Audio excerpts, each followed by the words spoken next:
Hi friends, welcome to Nadia Creatives. இன்னைக்கு நம்ம பார்க்க போறது ஒரு கோதுமையை வச்சு ஒரு கேக் ரெசிபி தான்.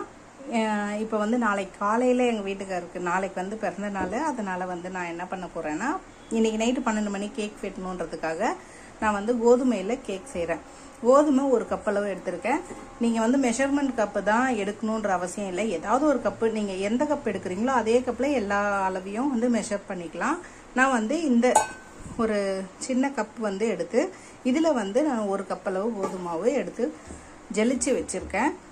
அது கூட வந்து அதே அளவுக்கு ஒரு கப் அளவு சுகர் ஒயிட் சுகர் எடுத்து அதையும் வந்து பொடிச்சு வச்சிருக்கேன். அதையும் வந்து நம்ம இதுல சேர்த்துக்கிறோம். நீங்க நாட்டு சக்கரை வேணும்னா நாட்டு சக்கரையும் சேர்த்துக்கலாம். நான் வந்து ஒயிட் சுகர் தான் சேர்த்திருக்கேன்.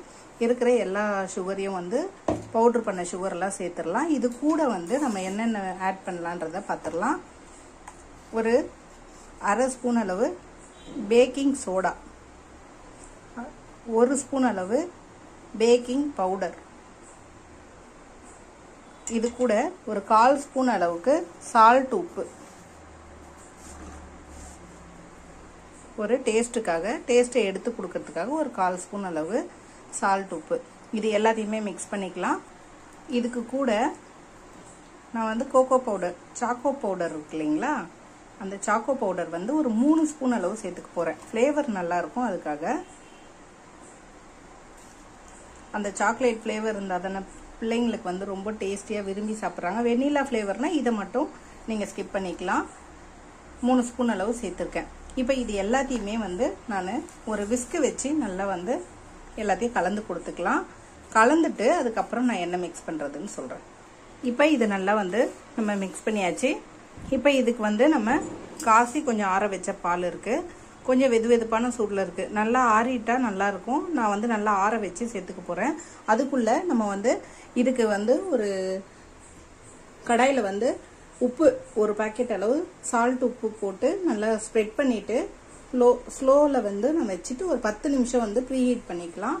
அதுக்கு நம்ம கேக் பேக் பண்றதுக்காக ஒரு கேக் பேக் பாத்திரம் இருந்தா அதுல சேர்த்துக்கலாம். இல்ல பிளாட்டா இருக்கிற மாதிரி ஏதாவது ஒரு பாத்திரம் எடுத்து அதுல லைட்டா வந்து எண்ணெய் வந்து நல்லா ஸ்ப்ரெட் பண்ணிட்டு அதுல கோதுமாவை வந்து இப்படி லைட்டா தூவிட்டு இப்படி நல்லா ஸ்ப்ரெட் பண்ணி எடுத்துக்கிட்டேன்.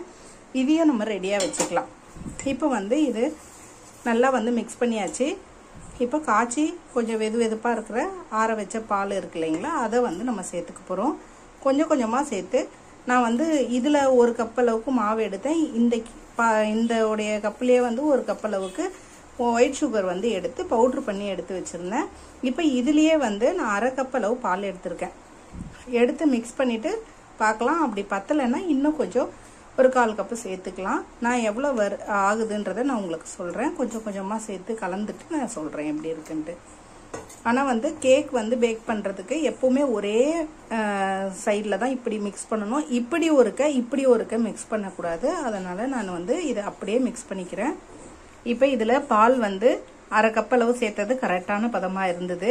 உங்களுக்கு கொஞ்சம் திக்கா இருக்கா மாதிரி தெரிஞ்சதுன்னா ஒரு 4 ஸ்பூன் அளவுக்கு பால் வந்து எக்ஸ்ட்ரா ஊத்திக்கங்க. எனக்கு வந்து கரெக்டா இருந்தது. சுகர் நம்ம கூட குறைய போடுறத வச்சுதான் இந்த பாலுடைய மெஷர்மெண்ட் வந்து நமக்கு எடுக்கும். நீங்க ஒரு சில டைம் வந்து சுகர் கம்மியா வேணும் அப்படின்றதுனால நான் ஒரு கப்புக்கு ஒரு கப் போட்டேன். நீங்க அரை கப் கூட சேர்த்துக்கலாம். இப்ப சுகர் பேஷண்ட்லாம் இருக்காங்கன்னா கம்மியா கூட சேர்த்துக்கலாம். அப்படி இருக்கும்போது மாவு வந்து நமக்கு தண்ணி அதை அதிகமா இழுக்கும், அதாவது பால் அதிகமா இழுக்கும். அந்த மாதிரி இருக்கும்போது நீங்க பாதி பாலும் பாதி தண்ணியும் கூட சேர்த்து செஞ்சுக்கலாம். உங்க விருப்பம் தான். நான் வந்து பால்லே தான் மிக்ஸ் பண்ணிருக்கேன். இதுதான் இப்படி கண்டினியூஸா வருது பாருங்க. இதுதான் கேக்கோடைய கரெக்டான பதம். இப்போ வந்து நல்ல வாசனை இல்லாத ரீஃபண்ட் ஆயில், அதாவது கடலை எண்ணெய் நல்லெண்ணெயிலலாம் ஒரு வாசனை வரும். கடலை எண்ணெய் ஒரு ஸ்மெல்லு, நல்லெண்ணெய் எள்ளு ஸ்மெல்லு, அது மாதிரி வரும். நம்ம வந்து ரீஃபண்ட் ஆயில் வந்து கோல்டு வின்னர் ஆயில் இருக்கு இல்லைங்களா, அதுல வந்து ஒரு அரை கப் அளவுக்கு நம்ம சேர்த்துக்கலாம். அதாவது நம்ம எடுத்த கிண்ணத்துல 1/4 கப்பு அந்த அளவு கரெக்டான பதம் நமக்கு எடுத்து இதை நல்லா ஒரு சைடாவே இப்படியே மிக்ஸ் பண்ணிக்கலாம். இது கூட நான் வந்து வெனிலா எசன்ஸ் அந்த ஒரு ஃப்ளேவருக்காக நான் சேர்க்கிறேன். ஒரு மூடி அளவு நம்ம சேர்த்துக்கலாம்.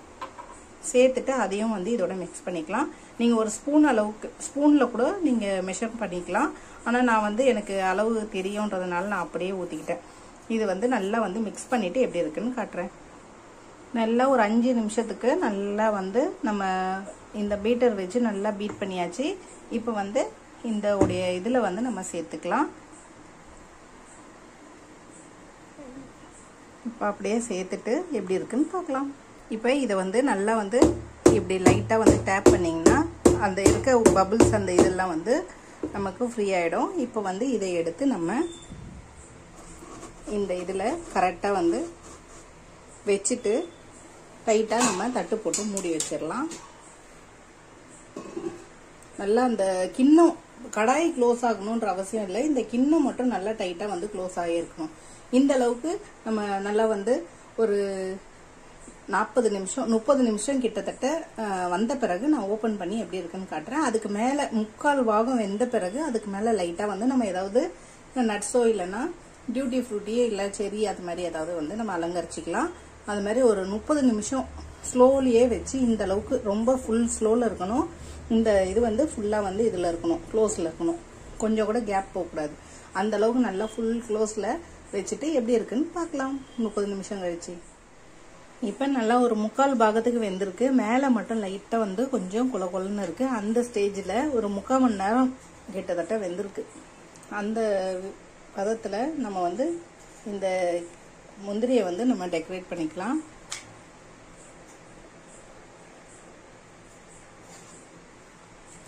இப்படி சும்மா சுற்றி ஒரு அழகுக்காக நம்ம வச்சுக்கலாம் கொஞ்சம் தள்ளி தள்ளி.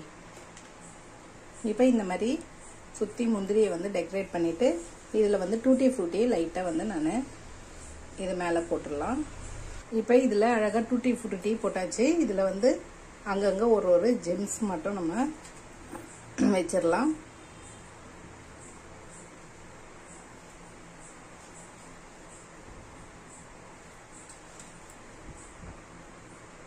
இது எல்லாமே நம்மளோட கிரியேட்டிவிட்டி தான். நம்ம இஷ்டம் போல் நம்ம என்ன டெக்கரேட் பண்ணணுமோ பண்ணிக்கலாம் அழகாக. இப்போ இது மேலே வரையும் ஃபுல்லாக பொங்கி எலும்பி இருக்கிறதுனால நம்ம அந்த தட்டு வந்து மூட முடியல. அதனால இந்த தட்டு வந்து நம்ம மூடி இன்னும் ஒரு 10 நிமிஷம் நல்லா வெந்த பிறகு எப்படி இருக்குன்னு பார்க்கலாம். இப்போ இது கரெக்டாக ஒரு மணி நேரம் கிட்ட, ஏன்னா இது பாத்திரம் ஃபுல்லாக மாவு அதிகமாக இருந்ததுனால வேகிறதுக்கு 1 மணி நேரம் கிட்ட ஆச்சு. நீங்கள் கொஞ்சம் கம்மியாக சின்ன பாத்திரத்தில் செய்கிற மாதிரி இருந்தால் ஒரு 1/2 ஹவர்லேருந்து 3/4 ஹவருக்குள்ளே முடிஞ்சிடும். இது 1 ஹவர் கிட்ட ஆயிடுச்சு. இப்போ நல்லா வந்து வெந்திருக்கு. மேலே தான் இந்த இடம் வந்து லைட்டாக குளக்குளன்ற மாதிரி தெரியுது. ஆனால் உள்ளே வந்து நல்லா அடி வரைக்கும் நல்லா வெந்திருக்கு. நான் கத்தி வச்சு குத்தி பார்த்துட்டேன், அதனால தான் நான் உங்ககிட்ட சொல்கிறேன். இப்போ இதை வந்து ஜேம்ஸ்லாம் மட்டும் ஜெம்ஸ் சாக்லேட் மட்டும் என்ன ஆச்சுன்னா மேலே தட்டு போட்டு மூடி வச்சுருந்ததுனால அந்த நெருப்போட அந்த ஆவி தண்ணி பட்டு கொஞ்சம் வந்து கலர் போன மாதிரி ஆயிடுச்சு. அதனால் நீங்கள் வைக்கிறதா இருந்தால் லாஸ்ட்டாக ஃபைனலில் வைக்கிற மாதிரி வச்சுங்க. மற்றபடி சூப்பராக வந்திருக்கு. இதை நம்ம நல்லா ஆறி இருக்குது. இப்போ ஒரு 1/2 ஹவர் கிட்ட நல்லா ஆற வச்சுட்டேன். ஆறி இருக்குது அடுப்புலேருந்து இறக்கி. இப்போ இது வந்து ஒரு பிளேட்டில் வந்து கவுத்தி எடுத்துட்டு எப்படி இருக்குன்னு பார்க்கலாம். இப்போ இதை வந்து அப்படியே கவுத்து இந்த பிளேட்டில் வந்து இந்த பாத்திரத்தில் வந்து அப்படியே கவுத்தாச்சு. இப்போ இது அடியில் லைட்டாக மட்டும் ஒட்டியிருக்கு பாருங்கள், இவ்வளோதான். இது சூப்பராக நமக்கு ரெடி ஆயிடுச்சு. இப்போ இந்த பிளேட்லேருந்து இன்னொரு பிளேட்டில் வந்து அப்படியே கவுத்தா மாதிரி இருந்ததை நிமித்திட்டேன். நிமித்தின பிறகு இந்த மாதிரி நம்ம கிடச்சிருக்கு. இப்போ நமக்கு சூப்பரான நம்மளோட கேக் ரெடி ஆயிடுச்சு. நல்லா ஸ்மூத்தாக சாஃப்டாக பாருங்கள், உங்களுக்கே நல்லா தெரியும். நல்லா ஸ்பான்ஜியாக இருக்குது. இந்த மாதிரி கேக் செஞ்சு பாருங்கள். மைதா மாவுலையும் செய்யலாம். நான் கொஞ்சம் மைதா மாவு அன்ஹெல்தின்றதுனால கோதுமை மாவில் செஞ்சுருக்கேன். இதே மாதிரி செஞ்சு பார்த்துட்டு கண்டிப்பாக கமெண்ட்டில் எப்படி இருக்குன்னு சொல்லுங்கள். நாங்கள் நைட்டு 12 மணிக்கு கேக் வெட்டி செலிப்ரேட் பண்ணிவிட்டு நாங்கள் எப்படி இருந்ததுன்றதை உங்கள் வீடியோவில் அடுத்த நெக்ஸ்ட் வீடியோவில் இதை பற்றி நான் சொல்கிறேன். இது உங்களுக்கு இந்த வீடியோ பிடிச்சிருந்தா லைக் பண்ணுங்கள், ஷேர் பண்ணுங்கள், கமெண்ட் பண்ணுங்கள், சப்ஸ்கிரைப் பண்ணுங்கள். பக்கத்தில் பெல் ஐகான் பட்டனை ப்ரெஸ் பண்ண மறந்துடாதீங்க. தேங்க்யூ.